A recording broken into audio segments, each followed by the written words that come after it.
السلام علیکم ورحمۃ اللہ وبرکاتہ۔ نحمد اللہ العلی العظیم ونصلی ونسلم علی رسولہ الکریم، وبعد فقد قال اللہ تبارک وتعالی فاعوذ باللہ من الشیطان الرجیم، بسم اللہ الرحمن الرحیم۔ يريد الله بكم اليسر ولا يريد بكم العسر ولتكملوا العدة ولتكبروا الله على ما هداكم ولعلكم تشكرون۔ وعن أبي هريرة رضي الله عنه قال قال رسول الله صلى الله عليه وسلم: كل عمل ابن آدم يضاعف الحسنة بعشر أمثالها إلى 700 ضعف، قال الله تعالى: إلا الصوم فإنه لي وأنا أجزي به، يدع شهوته وطعامه من أجلي، وللصائم فرحتان، فرحة عند فطره وفرحة عند لقاء ربه، ولخلوف فم الصائم أطيب عند الله من ريح المسك، رواه مسلم۔ برادران اسلام، ماں اور بہنوں،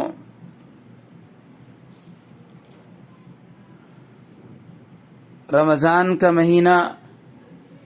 اللہ کی رحمتوں کا مہینہ ہے، اور اس کی عنایتیں اور اس کی رحمتیں بندوں پر ہر وقت سایہ فگن رہتی ہیں۔ چنانچہ حدیث پاک میں آتا ہے کہ جب رمضان کی پہلی رات ہوتی ہے تو جنت کے دروازے کھول دیے جاتے ہیں، آسمان کے دروازے کھول دیے جاتے ہیں،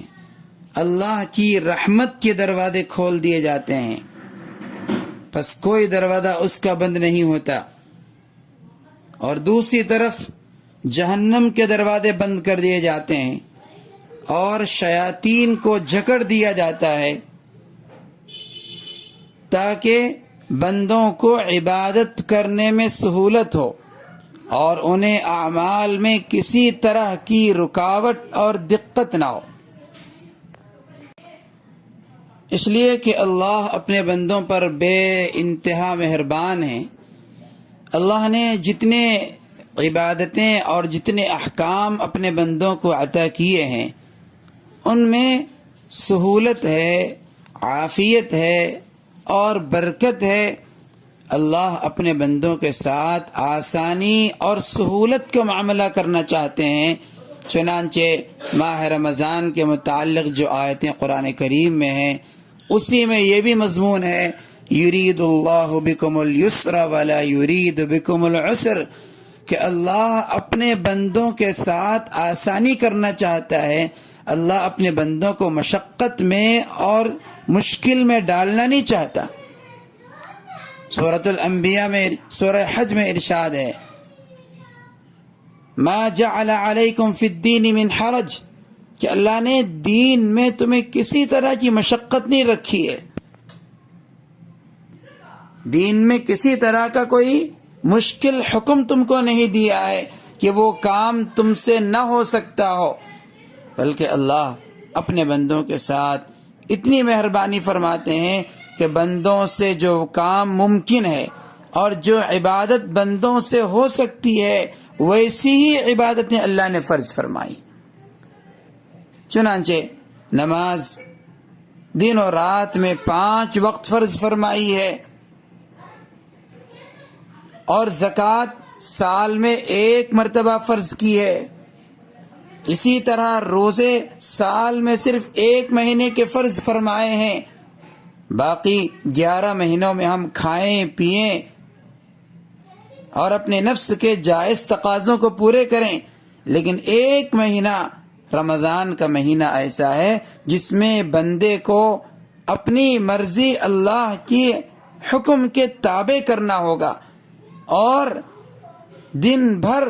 صبح صادق سے لے کر کے غروب آفتاب تک ہمیں اپنی جائز ضرورتوں سے بھی، کھانے پینے سے بھی رکنا ہوگا۔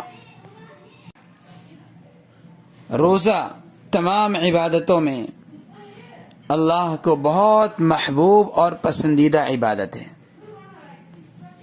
اس لیے کہ حدیث پاک میں ہے، حضرت ابو ہریرہ رضی اللہ تعالی عنہ روایت کرتے ہیں، جناب رسول اللہ صلی اللہ علیہ وسلم نے ارشاد فرمایا کہ آدمی کا ہر عمل اس کے لیے ہوتا ہے اور اس کا اجر و ثواب 10 سے لے کر کے 700 کے برابر ملتا ہے،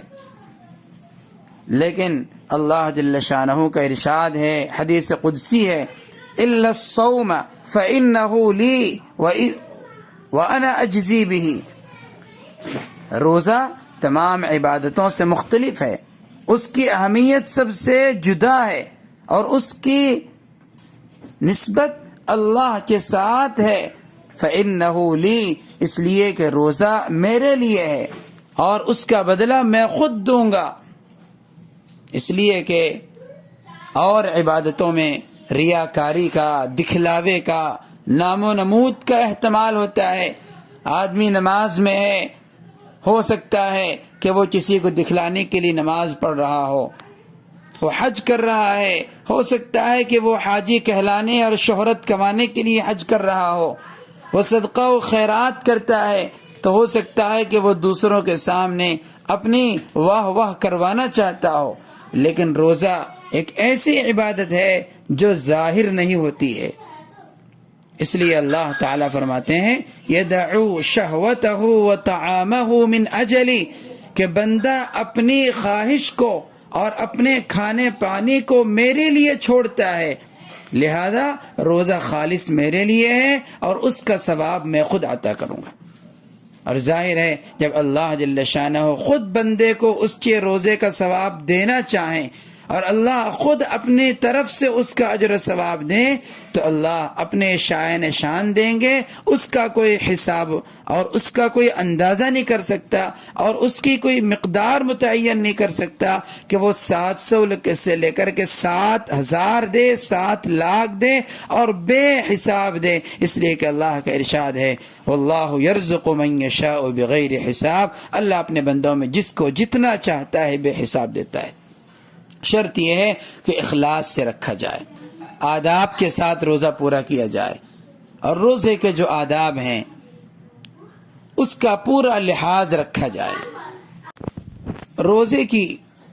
فضیلت کے لیے اتنی ہی بات کافی تھی کہ اللہ نے ارشاد فرما دیا کہ روزہ میرے لیے ہے اور روزے کا ثواب میں خود عطا کروں گا۔ اس پر مزید ایک دوسری فضیلت حدیث میں یہ بیان فرمائی، لخلوف فم الصائم اطیب عند اللہ من ریح المسک، کہ روزے دار کی منہ سے جو بو آتی ہے دن بھر بھوکا پیاسا رہنے کی وجہ سے، معدے کے خالی ہونے کی وجہ سے، اس کے منہ سے جو بو آتی ہے بظاہر وہ بدبو معلوم ہوتی ہے، لیکن اللہ کے نزدیک اس کی اہمیت مشک کی خوشبو سے بھی زیادہ قیمتی ہے۔ اس کی خوشبو اللہ کے نزدیک مشک کی خوشبو سے بھی زیادہ قیمتی ہوا کرتی۔ نیز روزے دار کی دعائیں بہت قبول ہوتی ہیں۔ حدیث میں آتا ہے کہ جب بندہ افطار کے وقت بیٹھتا ہے اور وہ دعا کرتا ہے تو وہ دعا سیدھے اللہ کے عرش پر پہنچ جاتی ہے، وہ دعا رد نہیں ہوتی، وہ دعا ناقابل قبول نہیں ہوتی ہے، اس لیے کہ اس وقت بندہ اپنے دن بھر کے روزے سے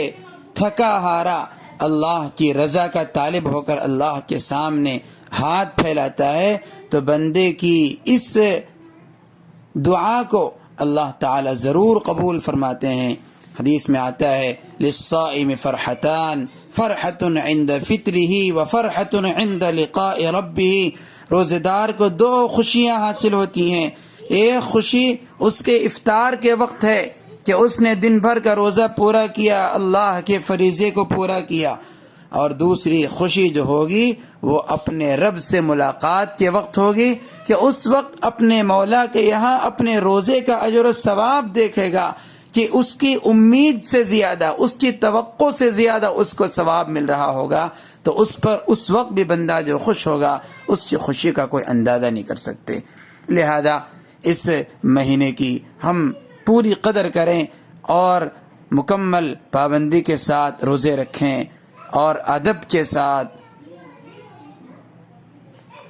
اپنے روزوں کو پورے کریں،